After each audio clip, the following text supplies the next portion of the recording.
Bueno, muchas gracias, señor presidente Díaz-Canel, por recibirnos en Diario.es aquí en La Habana. Llevo una semana en Cuba, he podido visitar escuelas, he podido visitar hospitales y he podido ver cómo afecta ese bloqueo a las personas más vulnerables, ¿no? Entonces, ante esa situación, ¿qué puede hacer el gobierno? ¿Qué puede hacer usted?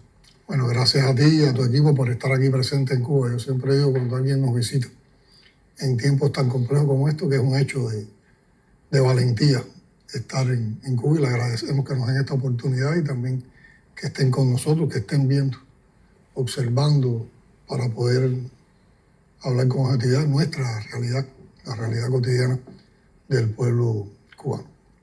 Mira, yo creo que en todo esto del bloqueo que tú has descrito también, a partir de las apreciaciones que tienes en los días que han estado por acá, el bloqueo hoy es brutal. Es brutal, sencillamente es algo criminal, es algo que no merece el pueblo cubano. Yo creo que la mayor crudeza del bloqueo es su permanencia prolongada en el tiempo. Son más de 60 años de bloqueo. Y el mayor cinismo es cómo ese bloqueo está acompañado de una construcción narrativa que trata de invisibilizar al verdadero culpable y que trata de transformar esa realidad echándole la culpa a lo que ellos han llamado el Estado fallido y no sentir como responsables verdaderos a las propias políticas de máxima presión que hoy han desencadenado en una magnitud de máxima expresión los actuales miembros del gabinete que administra la política en los Estados Unidos.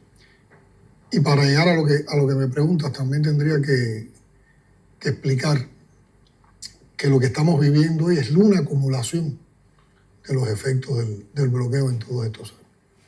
O sea, durante más de 60 años hemos vivido bloqueo, pero teníamos dentro de ese bloqueo otras posibilidades para sobrevivir, otras posibilidades para avanzar, otras posibilidades para trabajar. Pero en particular, después del 2019, después del segundo semestre del 2019, el bloqueo adquirió una cualidad diferente, que fue la cualidad de recrudecimiento. Cuando la primera etapa de la administración Trump impone 240 medidas que recrudecieron ese bloqueo, se potencia la persecución financiera y la persecución petrolera, y además de eso nos incluye en una lista de países que supuestamente apoyan el terrorismo. Estar en esa lista te corta todas las posibilidades de acceder a crédito, es muy difícil las relaciones con los bancos, es muy difícil la relación también con las agencias financieras a nivel internacional. En medio de toda esa situación vino la COVID y todos los impactos de la COVID. Biden, una administración demócrata, mantuvo las mismas condiciones de bloqueo recrudecido. Y ahora esta segunda etapa de Trump ha sido sumamente agresiva hacia Cuba y sobre todo en los últimos meses. Hay que decir que primero empieza todo lo que se tejió alrededor de Venezuela, y ya cuando se teje el bloqueo de Venezuela, cuando se incrementa la presencia militar en proporciones inusuales en los últimos 10 años de tropas norteamericanas en el Mar Caribe, y se bloquea a Venezuela, dejó de entrar combustible a Cuba. Estamos hablando de diciembre del pasado año. Después vino toda la operación mediática de construcción para agredir a Venezuela. Sono le ore 7. Y la extracción del presidente y su esposa para juzgarlo ilegalmente en una corte norteamericana. 29 de enero, orden ejecutiva de Trump declarando bloqueo energético a Cuba, y posteriormente, ahora el 1 de mayo, otra orden ejecutiva que internacionaliza el tema del bloqueo con el concepto de las sanciones secundarias, donde pueden ponerle sanciones no solo a los que vayan ahora a tener una relación con Cuba, sino a los que ya han tenido una relación con Cuba, pero internacionaliza eso. Ya no es solo contra ciudadanos norteamericanos o contra empresas norteamericanas, contra empresas o ciudadanos de cualquier lugar del mundo. Entonces, ese recrudecimiento acumulado, además, y llevado a una política de máxima expresión, que es una política totalmente perversa, porque lo que tiende es a buscar la asfixia para que haya ruptura en el seno de la sociedad cubana, para que haya un estallido social, para que haya un pretexto para intervenir, y además con un relato que la acompaña desde el punto de vista narrativo, que invisibiliza a los verdaderos culpables, tiene un efecto en todos los sectores de la vida del país. Vamos a hablar del sector agrícola o del sector de la producción de alimentos. No hay fertilizantes, no hay plaguicidas, no hay insumos para la agricultura, no hay combustible para la maquinaria eléctrica, no hay medicamentos para los animales. Por lo tanto, eso nos ha llevado, pues nosotros estamos luchando, enfrentando esa situación con soberanía alimentaria. Tenemos toda una estrategia de soberanía alimentaria que además está apoyada por una ley que aprobamos en nuestro Parlamento. Estamos haciendo uso de la ciencia y la innovación, estamos utilizando las técnicas agroecológicas, tenemos que depender más de la atracción animal, pero así en medio de esas circunstancias hoy tenemos sembrado un fondo de tierra de cultivos fundamentales superior al de los últimos 15 años del país. O sea, el pueblo, el heroico pueblo cubano, también en el agro, enfrenta la adversidad con resistencia creativa y no con rendición. Pero indudablemente hay menos rendimiento, cuesta más trabajo producir. Nos afecta también la logística de transporte. Por ejemplo, hoy nosotros tenemos en puerto un barco con más de 15.000 toneladas de arroz. Eso nos da para distribuir 3 libras de arroz per cápita durante este mes a toda la población de Cuba. Eso mismo lo vamos a poder lograr en los próximos meses, pero ahora no tenemos cómo trasladar de manera oportuna e inmediata lo que le corresponde a cada provincia por los problemas de logística afectados por la transportación. Y ese es otro elemento de impacto también. Hoy cuesta más trabajo que alguien nos quiera vender trigo para el pan de todos los días. Hoy nos cuesta más trabajo también comprar en el mercado internacional leche en polvo para los niños que la necesitan. Entonces, todo eso lo enfrentamos con una estrategia que está defendiendo la producción nacional, pero que se realiza bajo situaciones muy complejas. Vamos al mundo de la salud. Nosotros tenemos un sistema de salud robusto que durante años ha demostrado su efectividad, sus potencialidades. Somos capaces de compartir servicios médicos con otros países del mundo. Hemos sido capaces de formar médicos, incluso de manera gratuita, de otros países del mundo. Incluso estudiantes norteamericanos de medicina se han graduado en Cuba. Hoy nuestros hospitales no tienen la energía que necesitan por los apagones, se ven afectados. Por lo tanto, hoy hay una lista de espera en operaciones quirúrgicas de más de 100.000 pacientes cubanos. Y entre ellos hay más de 12.000 niños. Por lo tanto, fíjate qué impacto más criminal del bloqueo. Nuestros médicos, nuestro personal de enfermería, nuestro personal paramédico llega por las mañanas a cumplir con su deber humanitario ante sus pacientes, tal vez habiendo tenido una noche de muy mal dormir por los apagones, o porque si por la madrugada en sus casas hubo energía, era el momento que tenían que aprovechar para hacer todo lo que tienen acumulado en la casa. Pero que les cuesta trabajo también moverse en transporte, porque también el transporte público está limitado por la falta de combustible, pero llegan, atienden a sus pacientes. Todo esto va teniendo un impacto también en algunos indicadores de salud. Nosotros siempre hemos tenido una tasa de mortalidad infantil que compite con la de los países más desarrollados.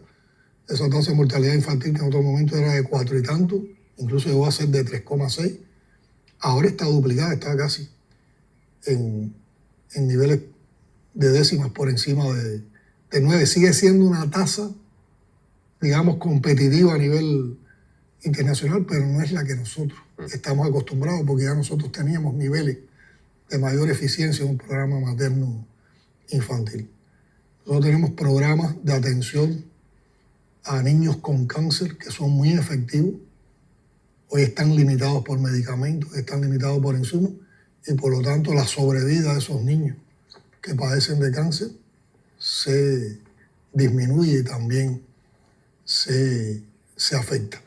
En los últimos meses, con enormes esfuerzos a partir de la exportación de servicios médicos y de tecnología biotecnológica de nuestra industria farmacéutica, con esos ingresos, hemos logrado producir una determinada cantidad de medicamentos. Yo te puedo asegurar que en estos momentos tenemos más de 70.000 bultos de medicamentos, que son más o menos el 50% de lo que hemos producido en los últimos meses, que no hemos podido llegar a distribuir hasta los últimos confines a los que van dirigidos esos medicamentos, precisamente por las afectaciones logísticas que hay, por la falta de combustible para repartir esos medicamentos, que damos una parte de ellos importantes gratuitamente a nivel de hospitales, en toda la red de hospitales y centros asistenciales del país. Eso significa que hoy, teniendo medicamentos producidos por nosotros, no llegan a la población, y hoy la población está afectada en más de un 67% del cuadro básico de medicamentos. ¿Qué decirte en el nivel de la economía? Bueno, todo esto tiene un reflejo en la economía, en la logística, en el transporte, en los procesos productivos, en los procesos de servicio. Hemos tenido que compactar producciones y servicios. Tenemos trabajadores disponibles que hoy el Estado les paga una compensación, pero que no están produciendo, no están dando servicios por las afectaciones que tienen en insumos esos procesos. Hay una reducción del turismo porque han ido contra las agencias turísticas, las han presionado. Hay muchas agencias que se están retirando del país en contra de su voluntad por las presiones que han recibido. La falta de combustible impide que las líneas aéreas puedan llegar a Cuba, puedan ser abastecidas en sus aviones al regreso, y todo eso ha limitado el turismo, que era una de nuestras principales fuentes de ingresos. Y todo esto provoca entonces una contracción en la oferta para la población. Esto provoca inflación, recrudece la inflación, da menos posibilidades para que la gente pueda satisfacer, nuestra gente, nuestro pueblo, nosotros podamos satisfacer las necesidades. Pierde valor adquisitivo el salario, la relación salario-precio se descompensa mucho. Y a nivel social, bueno, lo cotidiano, la vida de las personas, esto genera determinados sentimientos de frustración, de cansancio en la gente. ¿Cómo enfrentarlo? Que era, en fin de cuentas, la esencia de la pregunta, pero que era difícil contestarla si no te daba todas las consecuencias de lo que significa esto, y sobre todo la magnitud del peso de esta perversidad con que están agrediendo a Cuba. Bueno, nosotros tenemos una estrategia. En el mes de diciembre, a partir de todo el debate económico que había en el país y el debate popular también, en los criterios de expertos, conformamos un programa de desarrollo económico y social para el año, que lo hemos ido adaptando a las circunstancias actuales y que llevamos a debate popular en el mes de diciembre. Por lo tanto, tiene el aporte de la sabiduría de nuestro pueblo. Se perfeccionó, se robusteció después de ese debate popular, y es el que estamos tratando de implementar. Tiene varios aspectos, tiene un grupo de transformaciones que tenemos que aplicar en materia del sistema de dirección de economía, en la adecuada relación centralización-descentralización, en la adecuada relación entre planificación y mercado. Potencia la producción nacional en medio de esta situación, potencia la producción de alimentos, y un elemento básico es el cambio de la matriz energética. Y nosotros estamos en un proceso de transición energética. El año pasado, en medio de todas estas circunstancias, nosotros logramos crecer en la participación de las fuentes renovables de energía de un 3 a un 10%. En solo un año crecimos en un 7%, pero logramos instalar más de 1.000 megawatts de potencia en parques fotovoltaicos. Esos están generando hoy en los horarios del día más del 48%, a veces llegan al 50% de la generación eléctrica del día. Imagínate si no hubiéramos hecho ese desarrollo, ¿cómo estaríamos? Estaríamos viviendo de blackout en blackout, porque hubiera una inestabilidad tremenda en el sistema electroenergético nacional. Por otra parte, hemos ido dando también un mantenimiento, hemos ido recuperando potencia que no estaba disponible en las termoeléctricas y también en un concepto de generación distribuida que nosotros tenemos. Hoy tenemos más de 1000 megawatts de generación distribuida que pudieran estar generando electricidad para la población, que pudieran estar disminuyendo los niveles de apagones, pero no funcionan porque no hay el combustible necesario para eso. ¿Qué nos hemos dicho? Nosotros tenemos que vivir de nuestras fuentes de energía. ¿Cuáles son nuestras fuentes de energía? El crudo nacional. Con ese funcionan nuestras termoeléctricas. Ese crudo nacional logramos, que es pesado, ya logramos, aplicando ciencia e innovación, refinarlo. Ya hemos hecho varias corridas de refinación en refinerías cubanas. Por lo tanto, tenemos la posibilidad de que si ahora incrementamos la producción de ese crudo nacional, podremos tener también unos excedentes que no solo tendremos que usar el crudo en la generación térmica, sino también lo podremos utilizar como derivado en otros procesos de la economía, pero es algo que hay que seguir potenciando. Por otra parte, vamos implementando otras vías de fuentes